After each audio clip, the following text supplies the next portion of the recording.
It's a blessing to be with you tonight. My name is Clay Horton. I'm one of the associate pastors here. Thank you for joining us on Ash Wednesday. Whether you are here or whether you are watching online, this is a holy time for all of us. It starts our Lenten journey. And throughout this season of Lent, we're going to be talking about the stories of Jesus. The stories of Jesus, what I love about the stories of Jesus is that sometimes I feel like Jesus is speaking with me. Maybe Jesus is speaking for me, and it feels liberating.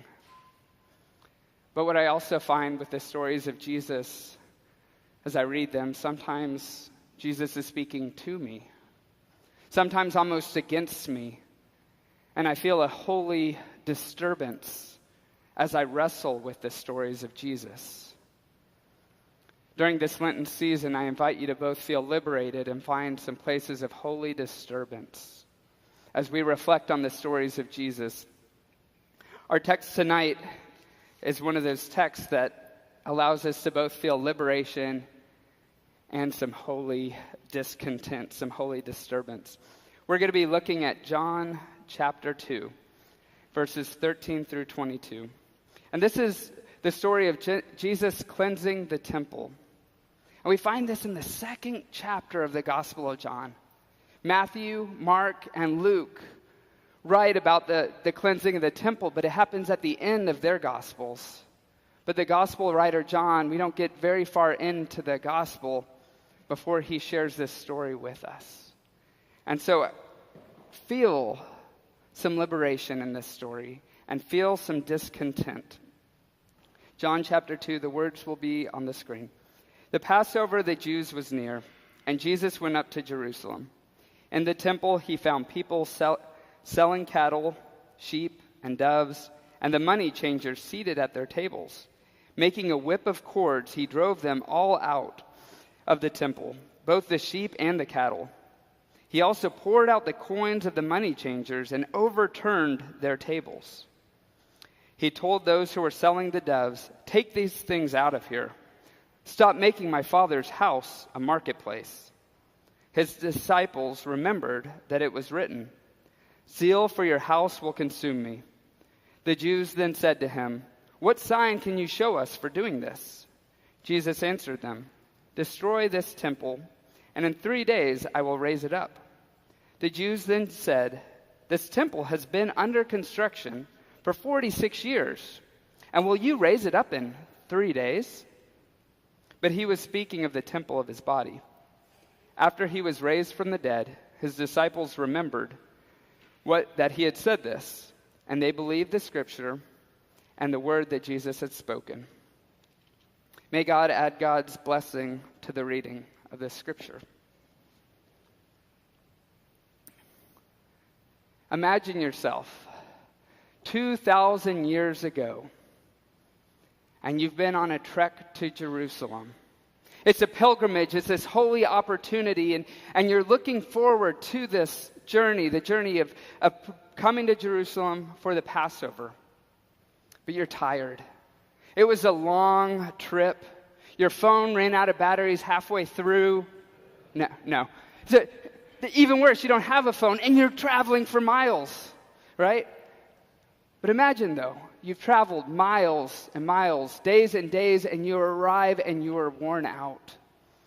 And you get to the temple and you are excited to worship God because you know something special happens at the temple.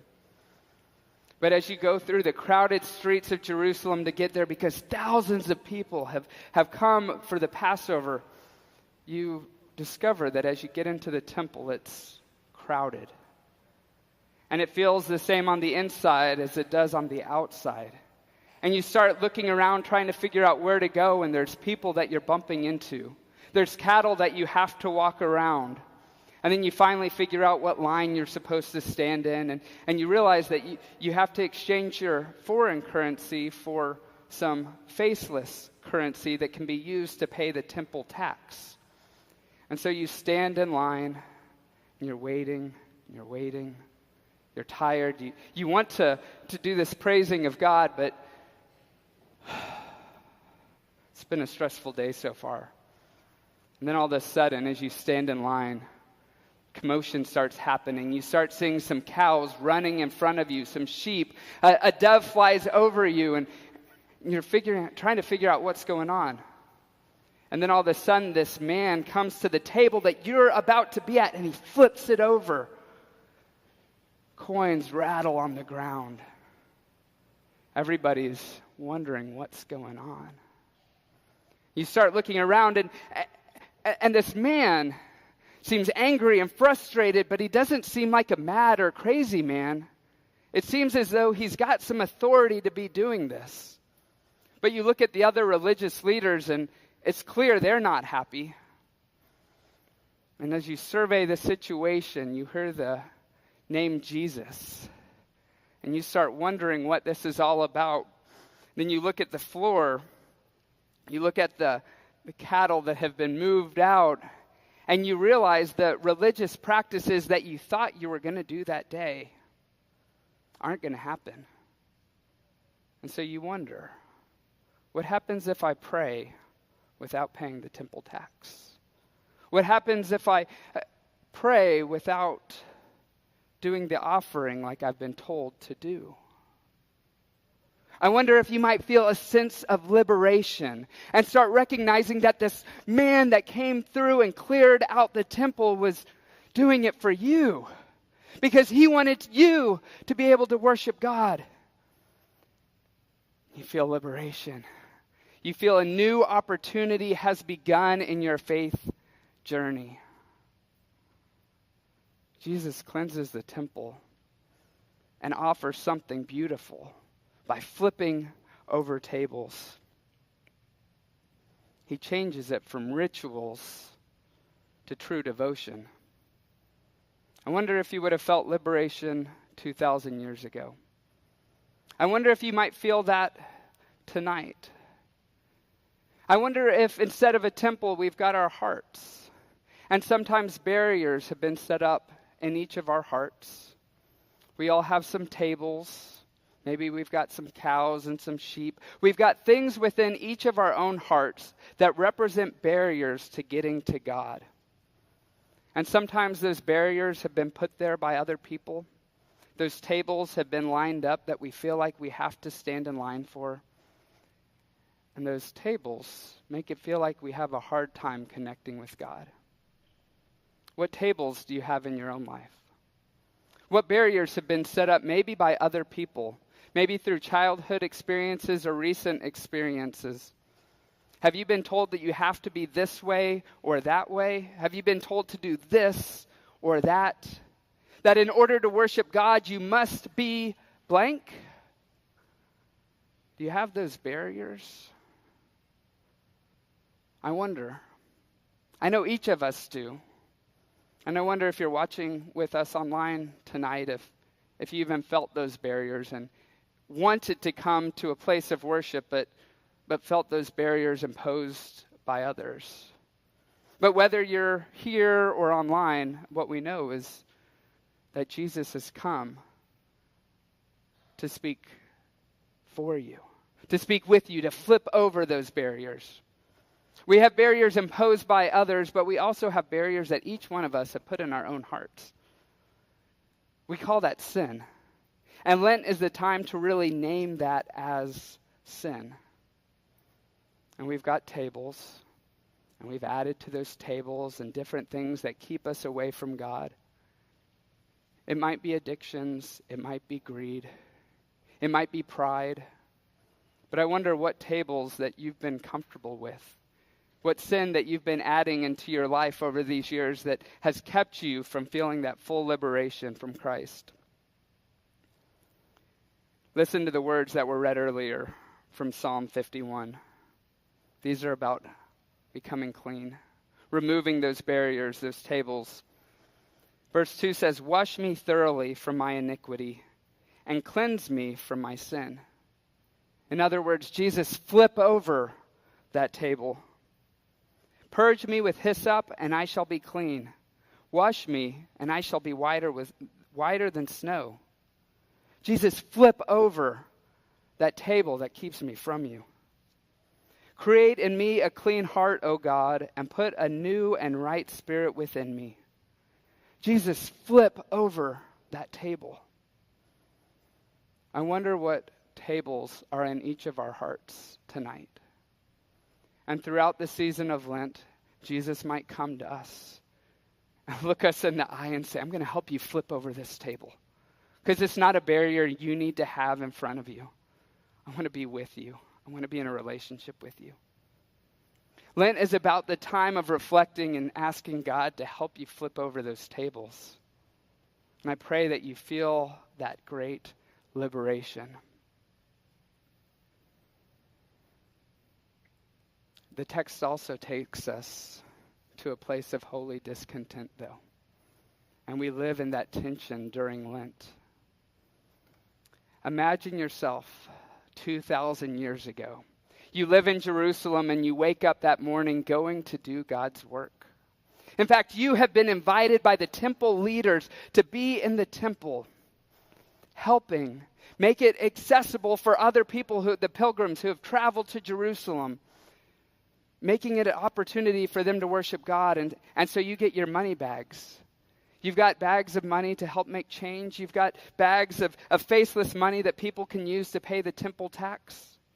And you wake up that morning thinking, I'm going to go help people connect with God.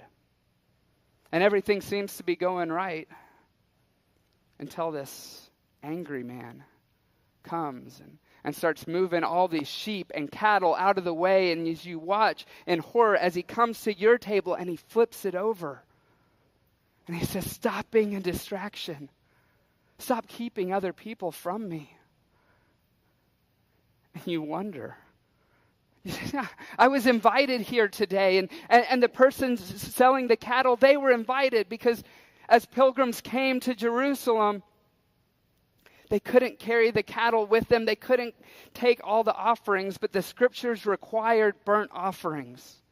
And so the temple leadership said, hey, what if we make it easier for people and we get the money changers in here, we get the people who sell the cattle and the sheep, and if we put them all here, it's going to make this experience a lot easier for everybody.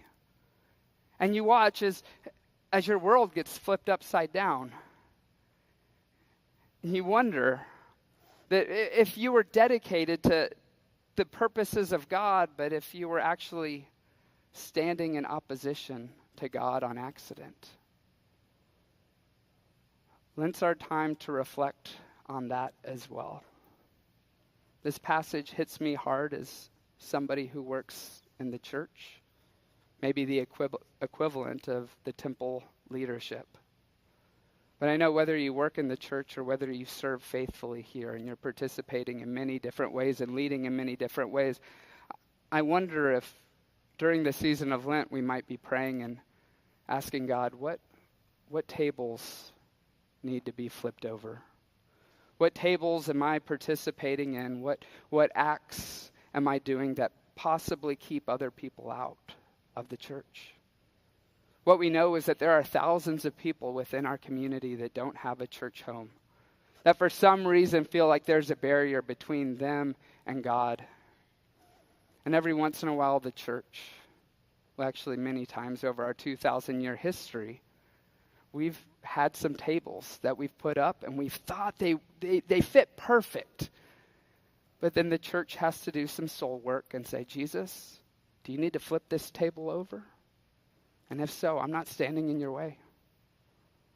Maybe during Lent you might feel some holy discontent and wrestle with that and be in prayer with us and for us as a church as we try to figure out what tables keep other people from God.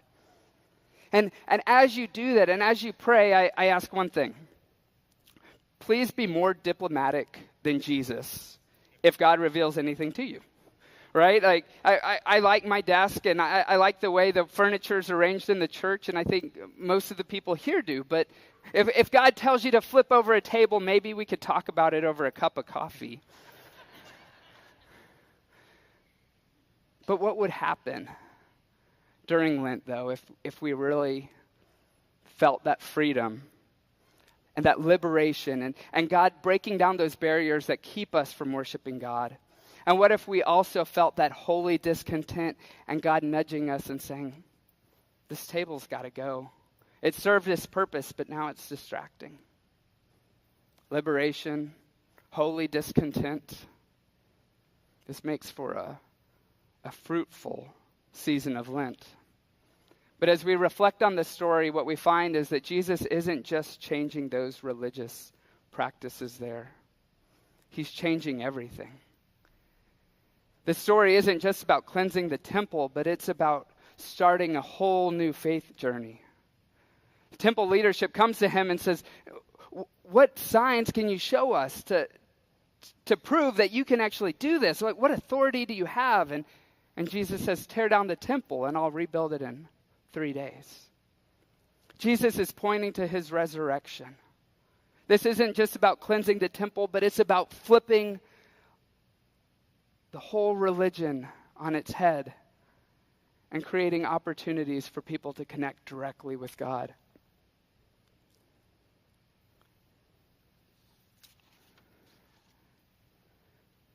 Lent is our time.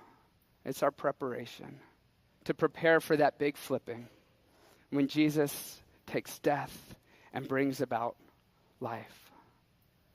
I invite you to journey with us during this season of Lent as we prepare our hearts to experience God, to be disturbed by God, but most importantly, to feel that great power of the resurrection. Tonight, as you came in, you were handed a piece of paper. It's a thin piece of paper, and on that piece of paper, I want you to take it out right now, and I'm going to give you a couple minutes to write down a barrier that exists between you and God. I wonder what table separates you. What table needs to be flipped during the season of Lent? And maybe that flipping happens all at once tonight, or maybe it's going to take some time. Maybe it's a sin that you're struggling with. Maybe it's a place God is calling you to. And in a couple minutes, we'll come to the front, and as you come forward, you'll drop the thin piece of paper into one of the chambers that has fire in it. And it's our way of feeling that sin burned and moved away. It's our way of offering a sacrifice to God, one of prayer. But I invite you to spend just a couple minutes praying and writing